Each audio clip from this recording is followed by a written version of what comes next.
আসো।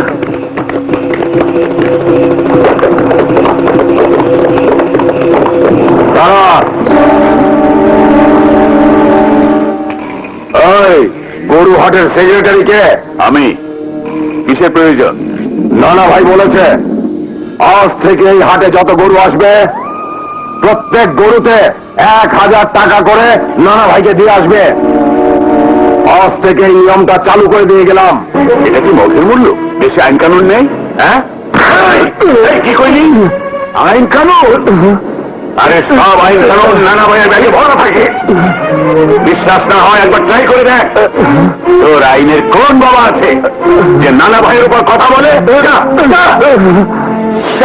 আইনের ভয় দেখায়, ও জানে না এই এলাকার যারা পুলিশ সব নানা ভাইয়ের পাঞ্জাবের পকেটে থাকে। চল। এসব কথা নিয়ে তুমি তো নড়াচড়া করছো কেন? কি দরকার বলো তো? দরকার আছে, কেন থাকবে না বলো? সবাই মুখ বুঝে অন্যায় অত্যাচার সহ্য করবে, কেউ প্রতিবাদ করবে না, তা কি হয়? কেন হয় না? এভাবে কি সমাজ, দেশ, পৃথিবী এতদূর এসেছে।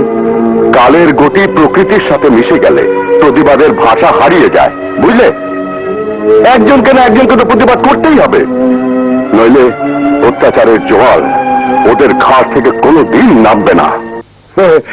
এটা কোনো নতুন ঘটনা নয়। ক্ষমতা আছে তাই নানা ভাই লোক গরুর হাট দখল করে নিয়েছে, তারা আমি কি করব? কি করবেন মানে? নানা ভাই গরুর হাট থেকে চান্দা তুলে নিব আর আপনি কিছু করবেন না? দেখো গোপনিয়া, পা দিতে থাইকা তুমি এর লাগে মারামারি করো না। নানা ভাই কিন্তু ইচ্ছা করে তোমাকে লাশ করে দেবে, এই তো। এই কথাটা একজন আইনের মানুষ হয়ে বলতে আপনার বিবেকে বাঁধলো না? সত্যি আইনটাকে আপনাদের মতো কিছু অসৎ অফিসার বাজারের পচা মাছ বানিয়ে ফেলেছেন। এই কাটা কাম কাম, আপনার সাথে বেশি কথা বলার ইচ্ছাও আমার নেই।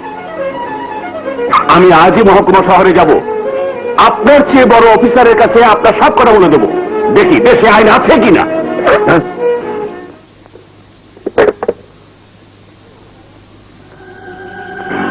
হ্যালো হ্যালো স্যার, গোপীরা তো বেশি পেতাল পারতেছে, আপনার মনে হয় একটু হাত লাগাইতে হইব।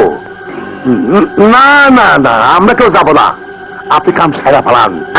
স্যার স্যার স্যার স্যার, বউ বলছিল নতুন বাসায় 56 ইঞ্চি রঙিন টেলিভিশনটা সারা ঘরটা মানায় না। জি, রাতে যে একসময় নিয়ে আসবো না স্যার। রাখি, সালাম আলাইকুম।